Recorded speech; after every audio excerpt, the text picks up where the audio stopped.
Hi there. Welcome to the Advancement DT course from DT Practice.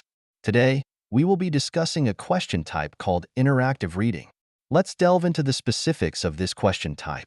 Interactive reading questions appear twice in each exam, with each occurrence containing 5 types of questions, making a total of 6 sub-questions. These types include complete the sentences, complete the passage, highlight the answer, identify the idea, and title the passage. There are 2 sub-questions for highlight the answer, thus making it 5 types and 6 sub-questions in total. The difficulty decreases progressively from the first question onward. The time allocated for answering is 7 minutes for one set and 8 minutes for the other. This means you have to complete 6 sub-questions within 7 to 8 minutes. How should we approach this question type? Firstly, it's important to understand that the first question is the most difficult among the 6 sub-questions. You need not only to understand the meaning of the passage, but also to distinguish between certain words, especially when synonyms are placed in the options. At this point, you need to differentiate how these words are used in the sentences and their subtle differences. This is the only way to answer correctly. In practice, always differentiate between the usage of vocabulary and manage your time well, as each sub-question does not have individual time limits. Therefore, allocate your time wisely for each question. Initially, you can use the elimination method, especially when the paragraphs are long and you might not have had the time to read them thoroughly, but the time is relatively tight. By analyzing the options, you can eliminate the obviously incorrect ones first, which can speed up your answering process and increase efficiency. Let's look at each question type in detail. The first type is complete the sentences. The number of blanks ranges from 3 to 13. You can see in the image that certain words are removed from a complete paragraph and placed in a drop-down menu on the right. You simply select the appropriate words from this menu. The recommended time for this question is 2 to 3 minutes, as it is relatively difficult. It's advisable to read the entire passage first before answering, since it's a reading comprehension question. Understanding the passage will improve your accuracy. When filling in the blanks, consider the context of the sentences and paragraphs. Some questions will test fixed collocations and the subtle differences between synonyms and near synonyms in the context of the sentence. Therefore, when memorizing vocabulary, it's crucial to understand their usage. After completing your answers, review them carefully before clicking Next. The reason for this will be explained shortly. This concludes our discussion on the first question type. Complete the sentences. When attempting this type of question, always read the passage thoroughly to understand its main idea, perspective, and tense, ensuring a comprehensive grasp during the filling process. For instance, if the passage is entirely in the past tense, and you encounter a verb that's in the present tense, it's likely incorrect. Use these methods to eliminate wrong answers. Avoid taking phrases out of context. Look at the entire sentence, or even the whole paragraph to gain more clues for selecting the right answer. Analyze the grammar, semantics, context, and differences between synonyms. Fixed collocations can also be useful in the elimination process. After selecting a word, check if the grammar is correct and if it fits as a fixed expression. Finally, as mentioned earlier, prioritize the elimination method, especially when dealing with long and difficult passages. Quickly eliminate the wrong answers to narrow down the correct ones, improving your accuracy. Now, why should you wait until all questions are completed before clicking Next? Once you click Next, you cannot go back to review or amend your answers. Hence, ensure all your answers are checked thoroughly before proceeding. Alright, let's look at an actual question and try to solve it using the methods we've just discussed. First, we need to read through the entire passage, right? We can get a general idea of what it's about, even though there are blanks. There are still quite a few remaining words, many of which are meaningful words. Let's take a quick look. Through our quick reading, we find that the passage is about a protagonist named Lenore, who wants to take on significant responsibilities within the company. However, it appears that the team members do not particularly recognize her efforts and might turn her down. The passage also mentions some possible reasons, such as she always seems stressed out, implying she often appears very stressed. One day, the manager talks to her about something, suggesting that if she sought the company's interest, they should consider giving her a bigger role. This means giving her a more important position within the team. Lenore would be thrilled if she could play a significant role in the team, indicating she is quite eager to take on such a responsibility. So, the passage talks about this scenario. Now, let's list all the options for the missing words. You can pause this video and try to select the words yourself. Then, we'll review the correct answers together. Welcome back. Let's take a look at the correct answers. The correct answer is here. Now, let's discuss how to solve this question. For example, in the first part, wanted to, we commonly use expressions like wanted to do or want to be. Therefore, options like someone, became, and are can be ruled out. Considering the context, want to be fits better than want to find because this isn't about finding something. In the context of the whole sentence, it should be Lenore wanted to be an important part of the team. In the second sentence, the problem was that they didn't think she was capable of carrying out the job. We are looking at the fixed phrase, be capable of. Here, they refers to the contract management team mentioned earlier.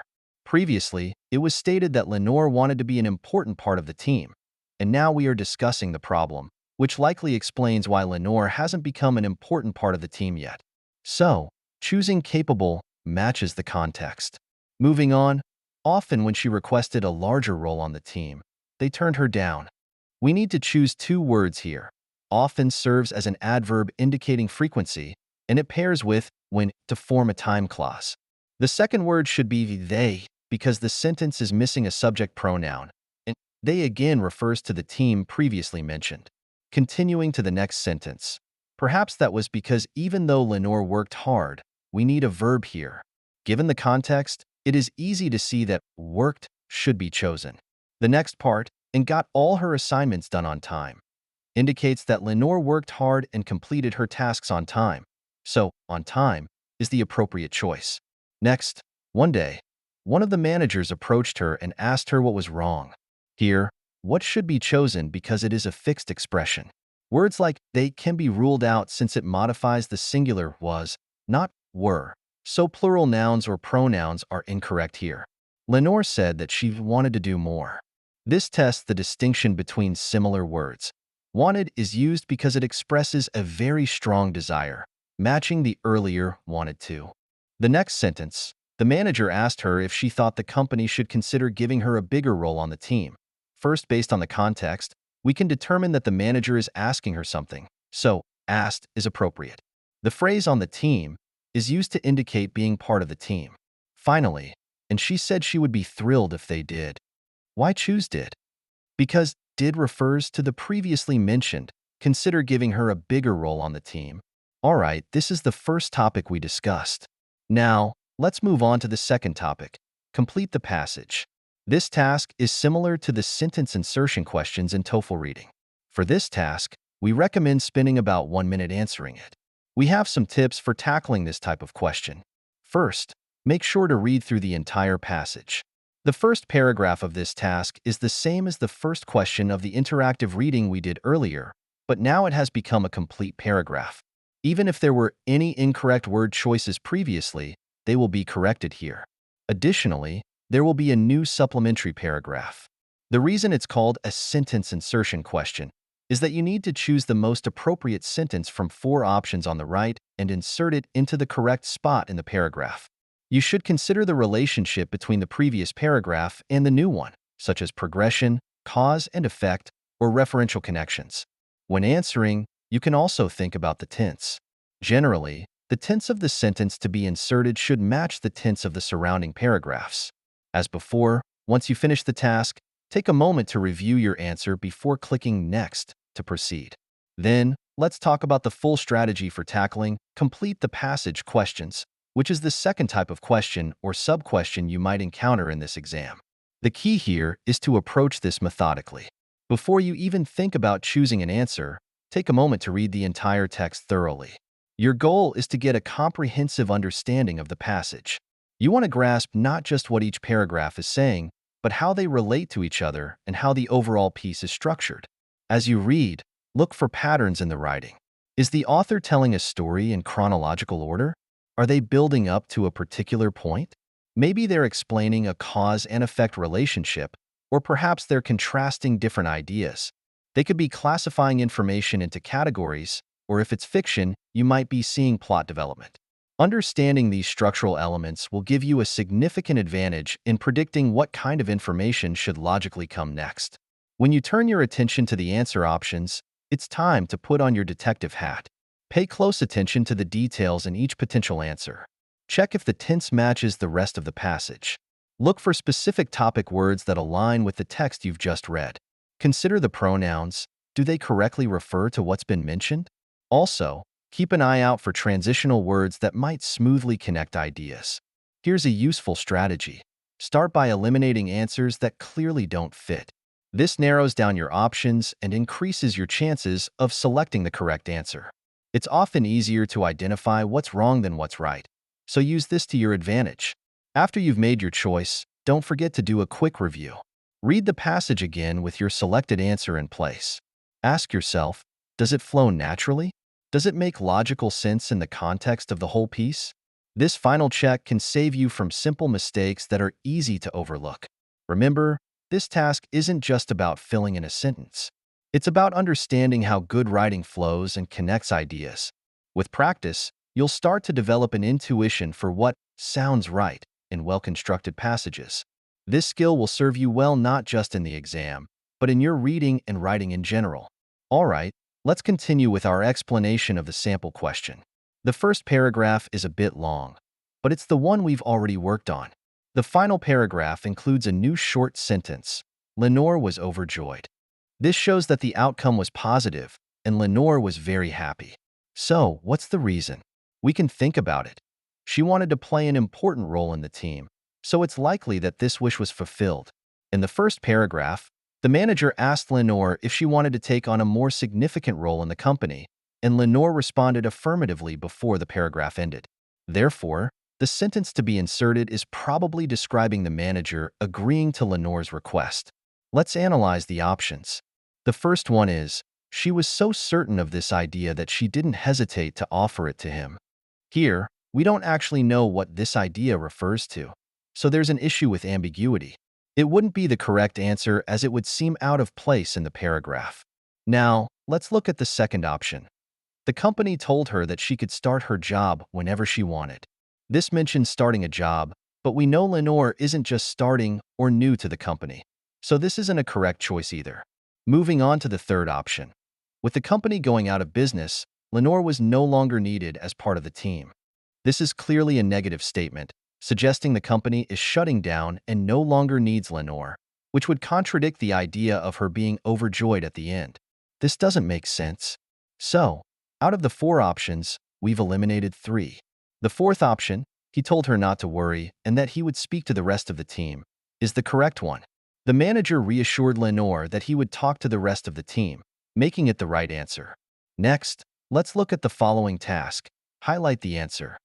This is essentially a detail question. You need to use your mouse to drag and highlight the relevant text in the passage.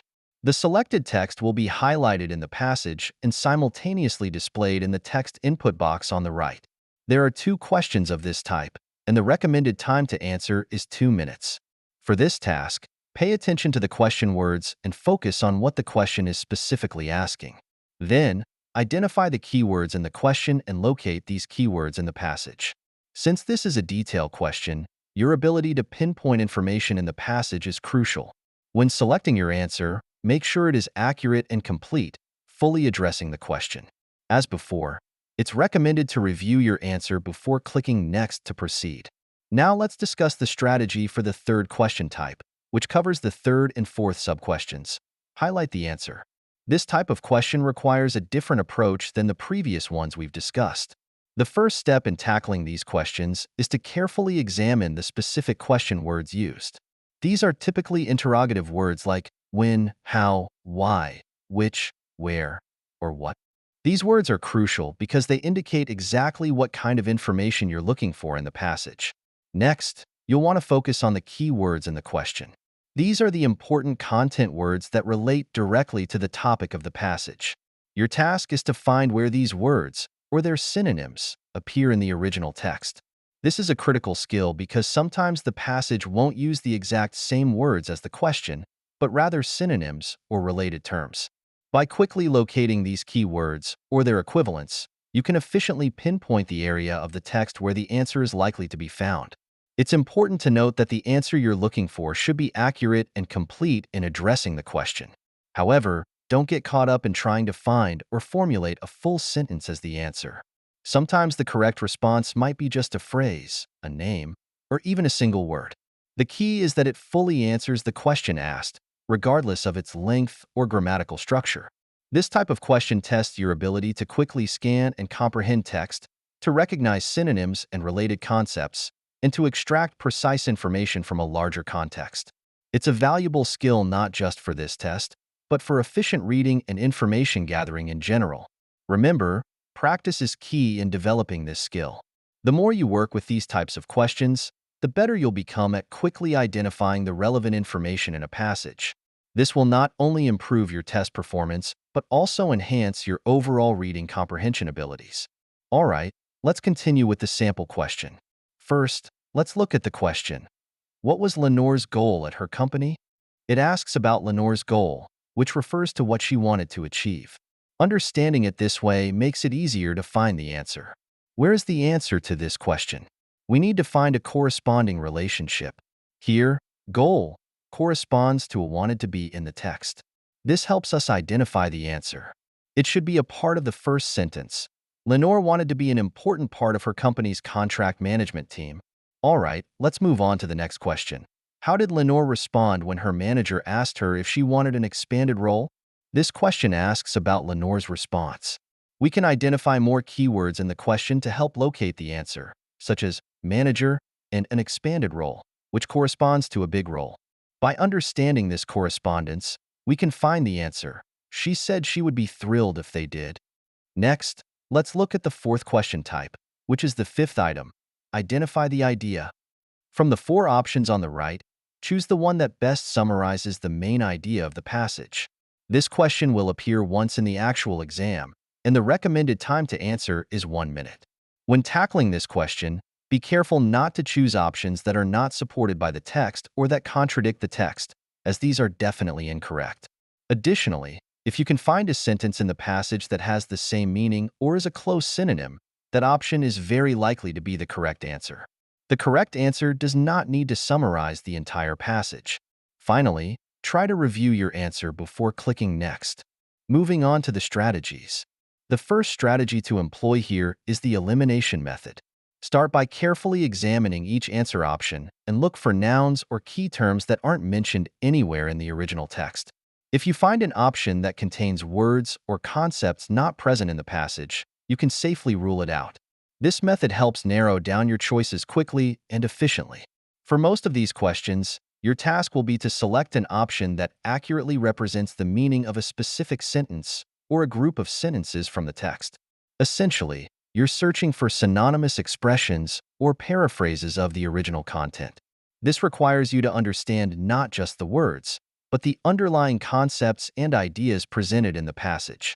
To tackle this effectively, make sure you locate the corresponding content in the text for each answer option. This means you'll need to read the passage carefully and match each possible answer to a specific part of the text. Look for options that capture the main idea or key point of the relevant section, even if they use different words to express it. A crucial point to remember is to avoid taking things out of context or making unfounded assumptions. Stick closely to what the text actually says, rather than inferring or extrapolating beyond the information given. The correct answer should be firmly grounded in the passage itself. This question type tests your reading comprehension at a higher level, assessing your ability to synthesize information and recognize ideas expressed in different ways. It's not just about finding matching words, but about understanding and identifying core concepts. Developing this skill requires practice in paraphrasing and summarizing texts. As you prepare, try restating passages in your own words to get better at recognizing when two differently worded statements are expressing the same idea. This will not only help you with these questions, but also improve your overall reading and analytical skills. All right, let's get back to the question. Here we have 4 options, and we'll see which one is the correct answer. For this type of question, the process of elimination is the best approach. As we mentioned earlier, do not choose options that are not supported by the text or that contradict the text. For example, the first option, get a new job, is not mentioned in the text. The second option, new team, is also not mentioned in the text. Now, let's look at the third option, her assistant, which is not mentioned in the text either.